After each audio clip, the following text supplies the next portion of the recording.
Fabulous. I just want a quick, Peter's bio is also on our website, as well as obviously the website for Earthjustice. And I just want to give you a great big welcome, Peter. We're so lucky to have you here with us today. You've been a leader for such a long time on this issue. So thank you and welcome.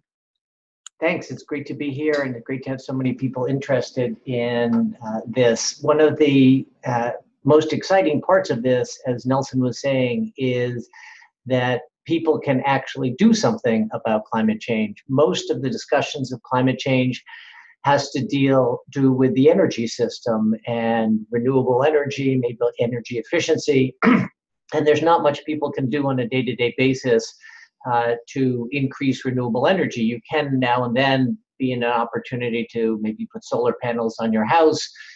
When you buy a car, you can buy a more efficient car, but we make food decisions 3 times a day. And not only what we eat, but how the food we are grown is produced makes an enormous difference on the climate. And most people don't realize that. Indeed, if you talk to climate advocates, very, very few of them will talk at all about the agriculture system. The Paris Agreement was largely focused on energy and transportation. So it's a real opportunity for everybody to think about agriculture and really the whole food system, about its impact on climate and, of course, climate's impact on agriculture. Because of all the sectors of our economy, agriculture is the one that most depends on a stable climate. So I have a short presentation for you. I hope if you remember nothing else, you remember the catchy title of Corn, Cows, and Crap, because that's where the climate change impact from food comes from. And as you'll see, most of the corn is actually for animal feed. So maybe next slide. So it's not a surprise if anyone has ever flown across the country or moved around. You look out the window of the plane or you look out the window of your car, and what you see is that it's agriculture that has transformed land use. And we now have about 60% of the continental United States is used for agriculture, and it uses most of our water. And that land use, you only see it as a snapshot now, but much of that land, when it was first tilled, was before that was native grassland or native forest, which stored vast amounts of carbon. And when it was converted into agriculture, a lot of that carbon was lost, accelerating the climate change that Nelson was talking about. Unfortunately, today, we continue to convert native lands, native forests, and native grasslands to agriculture. So that conversion and that loss of carbon continues. Next slide. One of the things that you also, this is not so much food related, but recognizing that because agriculture has such an enormous footprint, it also affects most of the wildlife habitat of a wide range of animals. So if you are concerned about wildlife, you should be concerned about agriculture. Next.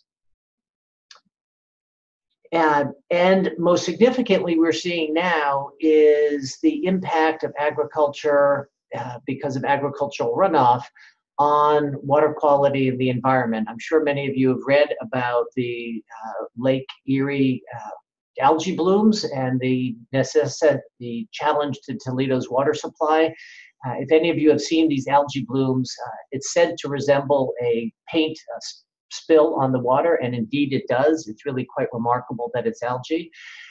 That's surface water. It's also this, you might have read about similar extraordinary algae blooms in Florida, in the Chesapeake Bay, and really at this point in many lakes and rivers around the country.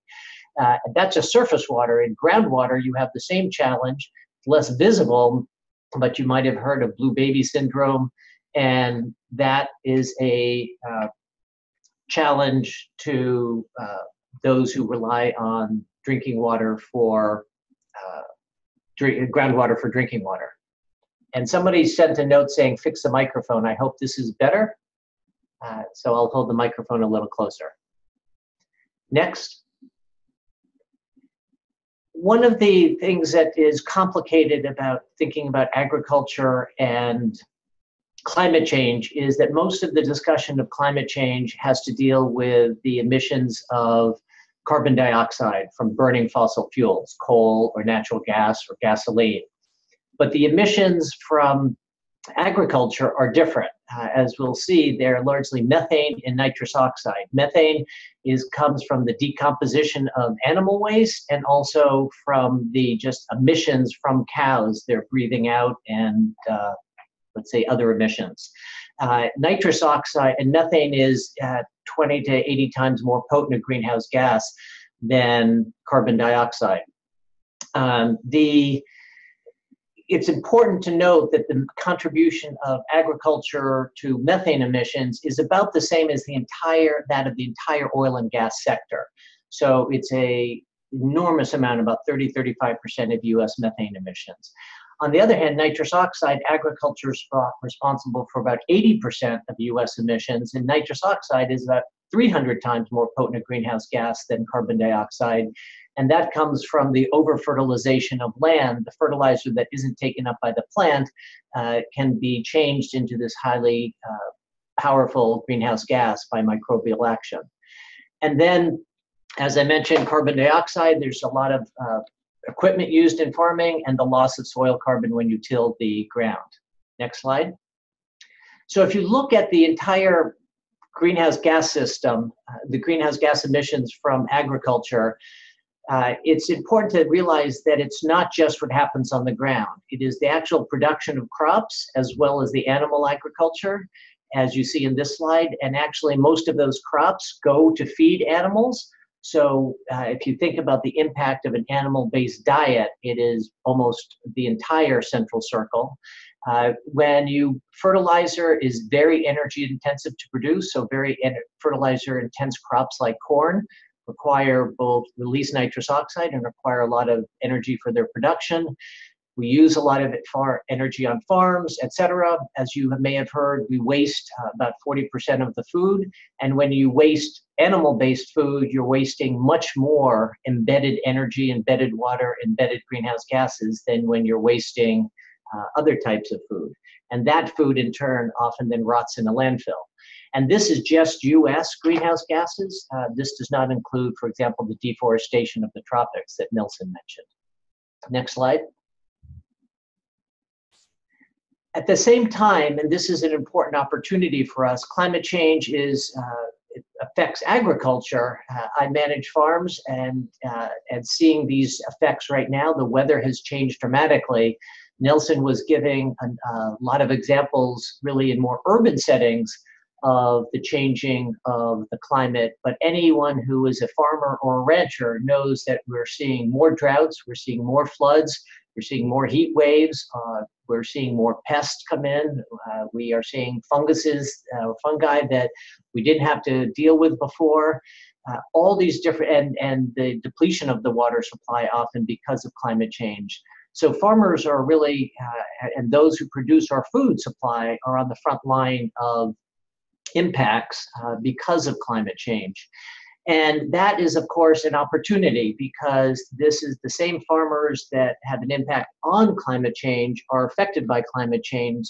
So if there are practices that can both make farms more resilient to climate change and at the same time help slow climate change, that would be a win-win. And next slide, the good news is that there are many practices that do provide both. There's a lot of different ways to manage fertilizers. For example, there have been many studies that show when you use more instead of just the same crop year after year, or even just alternating, say, corn and soy, but you put other crops into the rotation, especially crops that can be used for human food. Soy and corn are largely used for animal feed. You can get reduce fertilizer needs significantly. And by putting cover crops, that would be on during the winter, that enriches the soil, preserves soil carbon, and reduces both fertilizer and pesticide needs. So you have many different opportunities on how you fertilize the land. Next slide. We have many opportunities to add trees to forestry, to agriculture. Actually, this was traditionally done. You had hedgerows around fields to protect them from wind. And then as industrial agriculture became more widespread, we cut down the trees. And now people are finding that intermixing tree crops and row crops can be very profitable as well as very protective. Next. And this is an exciting opportunity to switch from annual crops that have to be planted every year, such as corn and soy, to plants that live from year to year. And many of the best plants to eat and many of the new grains that people are exploring are these perennials. And you can see, because they are perennial, their roots just continue to grow and grow and grow. And those roots that you're seeing here are not only storing a lot more carbon, but are much more resilient to floods and to droughts. Next. And by not disturbing the soil by putting the seeds, to the extent you do have to plant, by putting the seeds into the residue from the year before, again, you keep the carbon in the soil, you reduce fertilizer and pesticide use, and because it takes quite a lot of energy to till, you reduce that. So all of these types of solutions on row crop agriculture can dramatically reduce the climate change impact and at the same time make these operations more resilient to climate change. And to the extent that there's animal agriculture, they can make a big difference in terms of how the manure is managed, adding trees to pasture, and grazing in ways that are more similar to the way the wild animals, the bison ranging on the range, used to graze, as opposed to the way we graze cattle nowadays. Next. But all of this comes together importantly in the opportunity that every one of us has, because not everyone is a farmer, to think about our diet.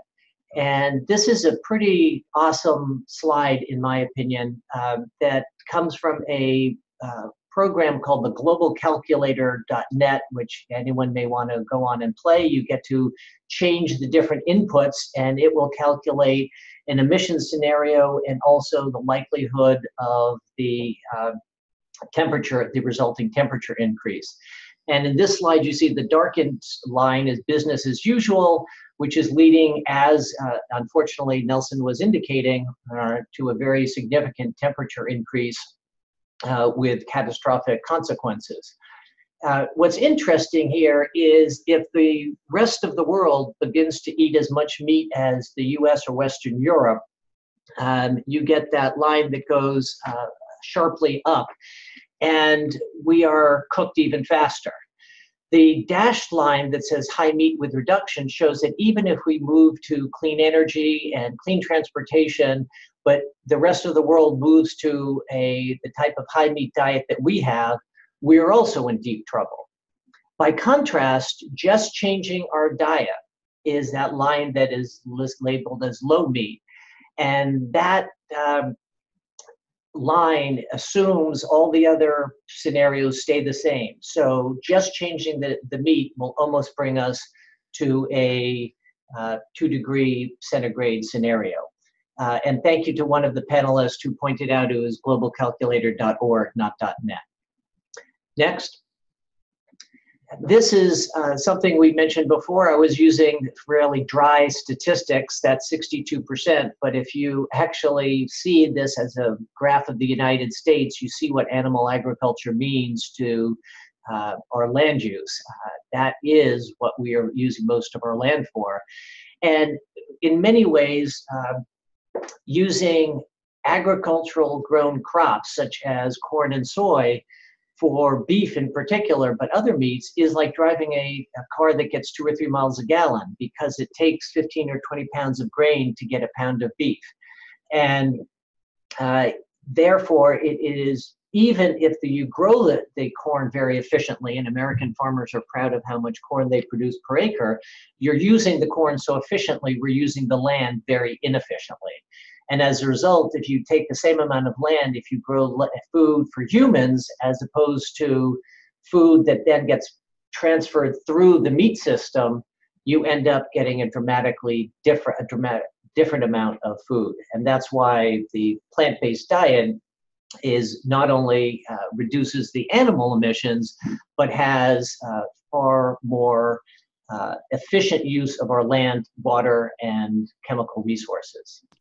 Next slide. So I'm going to be very quick now. Thought I had a few more. Let's see. The point here is that if you add all of this together, we can get to agriculture, and by changing our diets and changing how we grow what's left, we can get to a position where our food system, instead of contributing to climate change as it does now, actually can be part of the solution. And that's a really extraordinary opportunity. Next. This is a little wonky for those of you who like to be advocates, as well as making daily decisions about how you eat. I hope you all engage politically, as Nelson was saying. The Farm Bill is a critical,